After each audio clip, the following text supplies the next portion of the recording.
અફઘાનિસ્તાન, પાકિસ્તાન અને બાંગ્લાદેશથી સ્થળાંતરિત થઈ અમદાવાદમાં નિવાસ કરતા વધુ 18 વ્યક્તિઓને ગૃહ રાજ્યમંત્રી હર્ષ સંઘવીના હસ્તે ભારતીય નાગરિકતા પ્રમાણપત્ર એનાયત કરાયા. અત્યાર સુધીમાં અમદાવાદ જિલ્લા કલેક્ટર દ્વારા કુલ 1167 અરજદારોને ભારતીય નાગરિકતા આપવામાં આવી. गृह राज्य मंत्री हर्ष संघवी मुस्कुराए कि क्योंकि अब आप सब भारत के नागरिक हैं. આજે અમદાવાદ ખાતે ભારતીય નાગરિકતા પ્રમાણપત્ર મેળવનારા 18 પરિવારોના ઘરોમાં દિવાળી જેવો માહોલ. ભારત સરકાર અને ગુજરાત સરકાર સ્થળાંતરિત થયેલા નાગરિકોને સમાજના મુખ્ય પ્રવાહમાં સામેલ કરવા માટે હર હંમેશ પ્રતિબદ્ધ. વડાપ્રધાનના પ્રયાસોથી નિર્વાસિતોને ઝડપથી નાગરિકતા મળે તે શક્ય બન્યું. અમદાવાદના મેયર પ્રતિભાબેન જૈન, ધારાસભ્ય તેમજ જિલ્લા કલેક્ટર પ્રવીણા ડીકેની પ્રોત્સાહક ઉપસ્થિતિ.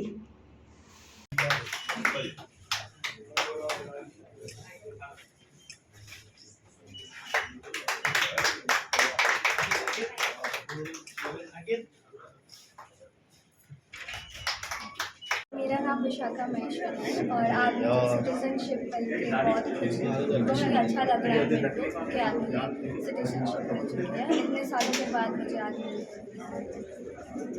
खास करके पापा ने कुछ बातें बताई होगी, खास करके क्या बातें बताई है, क्या चीज़ थी वहाँ पे, अभी आपको कैसा लग रहा है?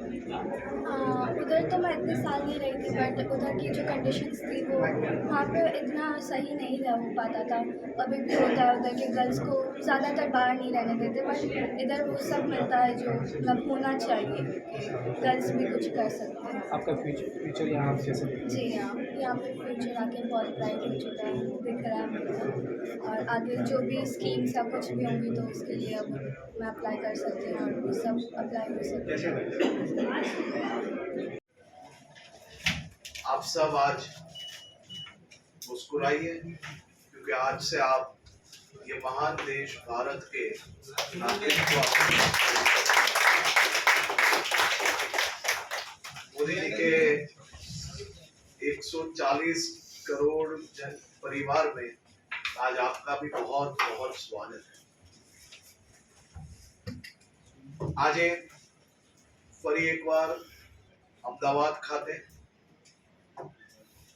18 લોકોને ભારતીય નાગરિકત્વ એનાયત કરવામાં આવ્યું છે. આપણે સૌ ખૂબ સારી રીતે જાણીએ છીએ કે અફઘાનિસ્તાન, બાંગ્લાદેશ અને પાકિસ્તાનમાં ત્યાંના દેશમાં જે લઘુમતી જેમ કે અનેક લોકોએ પોતાની દીકરી દીકરાઓને ભણાવી નથી શકતા, ઘરે છુપાડીને રાખવા પડે, એ પ્રકારની પરિસ્થિતિઓ આપણા ભાઈઓ પાકિસ્તાન, અફઘાનિસ્તાન, બાંગ્લાદેશમાં સહન કરતા આવે છે.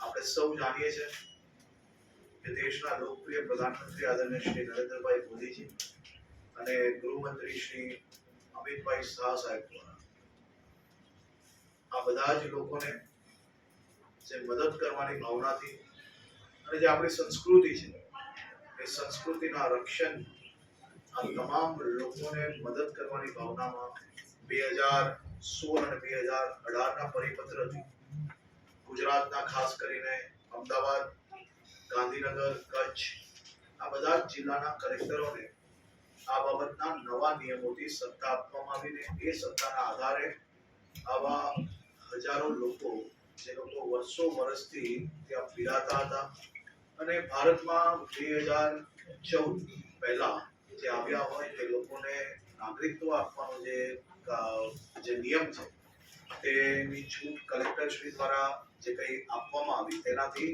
આ લોકોએ ખાસ કરીને દિલ્હી અને વારંવાર જે ધક્કાઓ ખાવા પડતા હતા એ ધક્કા ખાવામાંથી મુક્તિ મળી અને એ લોકોને પોતાના જ શહેર જિલ્લામાંથી આ નાગરિકત્વ પ્રાપ્ત કરી શકાય તે માટેની વ્યવસ્થાઓ કરવામાં આવી. 2014 પછી કુલ મલાઈ